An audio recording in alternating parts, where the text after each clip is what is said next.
Currently, the wild Colonial Spanish Mustangs herd on the Outer Banks in Corolla were last counted at 108. They are counted from a helicopter that flies overhead, so it is not an exact count. In the 1980s, before the housing development, the horse numbers were much higher. There are two herds. One is in Corolla, and the other is in Shackelford Banks. I visited the horses in Corolla. There are several different stories on how the horses got here. One story involves the first explorers coming to America from Spain in 1521. It is documented that the Spanish brought horses to the Outer Banks. The Indians were run off from this area and left their livestock, including these beautiful horses, in the Outer Banks. Another story is that English explorers Richard Grenville and Sir Walter Raleigh began exploring the Americas. It is documented that they were here on the Outer Banks from 1584 to 1590. Spain and England were in a state of war during this period, and they had many fights on the Outer Banks and in other places.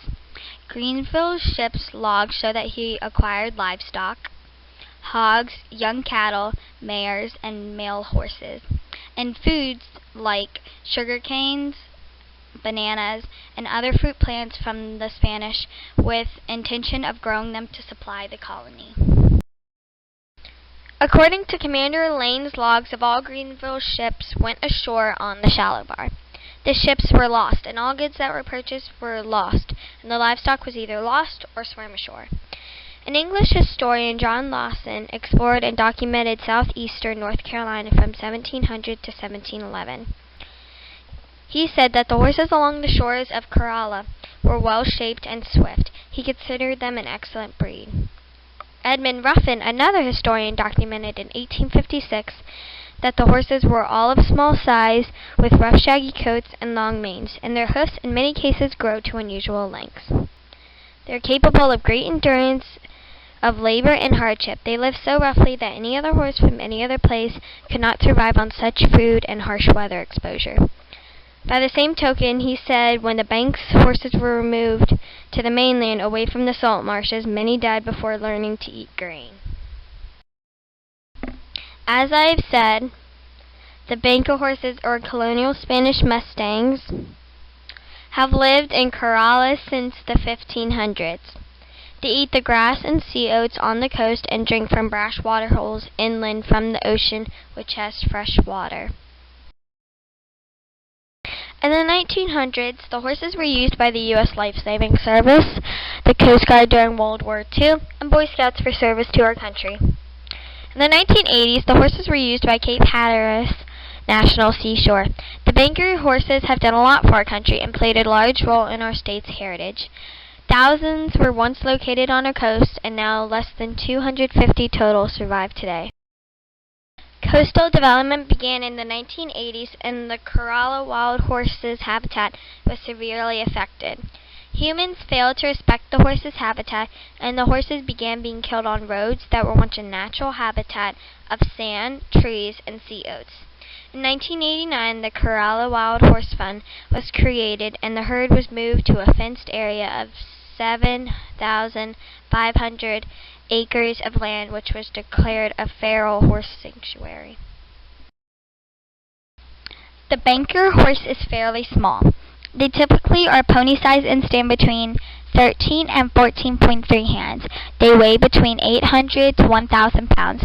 They have one less vertebrae than any other horses, and their forehead is broad and the facial profile tends to be straight or slightly convex.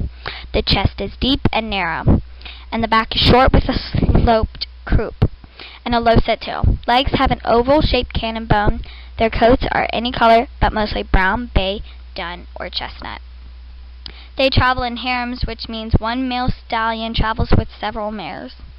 Most stallions have between 4 and 5 mares that they live with. There are also male harems, and those are typically older males that no longer mate with mares. Sometimes you see a lone stallion traveling alone. He is usually a stallion who lost his mares in a fight with another stallion. A recent bill was introduced by Senator Burr and Senator Tillis in the Senate. This bill is called the Corolla Wild Horse Protection Act. It seeks to protect the colonial Spanish Mustangs who have lived in the Outer Banks in Currituck County, North Carolina since the 16th century. Dr. Gus Conthrad at Texas A&M University has provided through DNA testing that the banker horses in North Carolina are true descendants of the colonial Spanish Mustangs. These horses are North Carolina's oldest treasure. They cannot be found anywhere else in the world. This bill seeks to protect the herd in Currituck County and to provide for the management of these horses. It also seeks to introduce a small number of free-roaming wild horses from the herd at Cape Lookout so that the genetic viability of the horses is maintained. The herd in Currituck needs to be infused with unlike horses so that future generations of healthy horses survive. The best news, though, is that the bill also states that the Corolla Wild Horse Fund will pay for costs associated with health, maintenance, removal, and placement of the horses. No money is needed from the federal government to help the horses. Thousands of people who live in North Carolina or visit believe that these horses are the oldest part of history left in North Carolina and should be protected. Last November, a wild Mustang stallion named Gus was brought to Corolla. He was 4 years old. He came from Cedar Island and was brought to the island to mate with the mares to make them more genetically diverse. There have been more birth defects of young horses born in Corolla because there is only one female genetic line there. Gus was the start to solve this problem. We saw Gus while we were there, and he was traveling with another male. He did not have a harem, but we found out he did have one earlier this year. I hope Gus gets his harem back, and there are a bunch of new young foals born with Gus as their father. There were 5 new foals born, 3 fillies and 2 colts. Their names are Rose, Chabella, William, Estrella, and Yoquin. All remain healthy and in the wild except William. William was removed from the wild when he was 6 days old. The Corolla Wild Horse Fund removed him and took him to NC State, where he was saved. He is currently back in Corolla at a farm run by the fund and has already been adopted by a veterinarian. He will go to the vet in 6 to 8 months when he is older and ready to be moved. William is happy and thriving now thanks to many people who donated for his care, and mostly by the Corolla Wild Horse Fund. I want to conclude this presentation asking you that you support the Corolla Wild Horse Fund and that you write the senators of other states seeking their support of the Wild Horse Fund bill. If the colonial Spanish Mustangs in Corolla can be made more genetically diverse, these horses may survive another 500 years. If you are interested in helping, I can give you a list of senator names and senator addresses. And you can also donate to the Corolla Wild Horse Fund, and any gifts is tax deductible. You can also take a tour and see these wonderful horses. Thank you.